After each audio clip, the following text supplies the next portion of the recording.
My name is Ollie and today we're going to talk about the new Sony A7 IV Firmware update version 1.11 and how you can get it on your camera. You jump onto Google and type in Sony Firmware Update A7 IV, and then you just need to scroll down and click into this option here, which is alphashooters.com Sony A7 IV Firmware Update version 1.11, and then you can scroll down on this website. Down near the bottom it shows you the benefits and improvements for the update. It shows you what it changes in your camera. Now, an important point to note is that if you are updating your camera from version 1.01 or earlier, then you need to update to version 1.05, then to version 1.10 or version 1.11.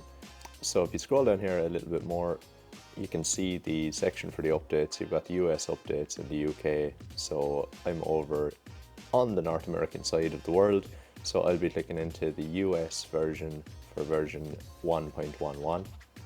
After you click that link, it'll bring you into the download page, so you can just click this blue button here that says download, and once you click that it'll bring you to a new screen. You'll have to agree to the user license agreement, which is all this fun stuff.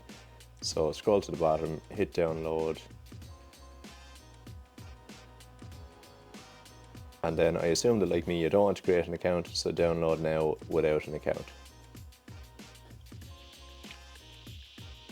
And that will download the file into your downloads folder. Now, a point to note about this file when it downloads, so if you have downloaded files like this in the past, just make sure that you don't get this type of situation where you've got different files with numbers after them. So for example, body data 2.dat, you don't want that type of file name. Body data -3.dat, you don't want that type of file name. So it has to be literally body data.dat. It has to be in that format.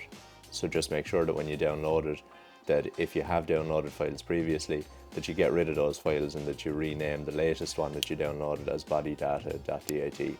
So this is the file that you're going to use to drop onto your camera.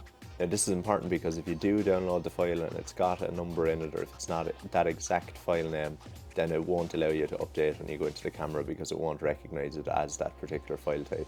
So it's very important that that is named correctly. So before you start to download this file onto your card, make sure that the card is formatted. So if you've got any pictures or any videos that you want to save, please transfer those somewhere else, format the card, and then we can start this process.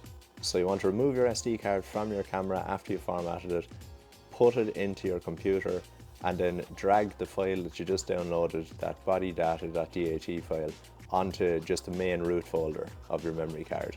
So you can see I've dropped it here already, but for example, if you were to drop it, you just grab it, drag and drop it onto that root folder. And then at this point we're done with this part. So you've dragged the file on, it's now on your memory card, and now you can eject the memory card from the computer and put it back into your camera. Now once you put the memory card back into your camera, you can turn your camera on, hit the menu button. So from here you scroll down through the options right to the very bottom to this yellow section, go to the very bottom of those options and you'll find an option called Setup option. Click into that, scroll down to the bottom again, click version, and then on this screen you can just toggle up, hit software update, and then your camera will begin to do the software update and begin to update those files. So once that update runs and once it completes, then you're good to go.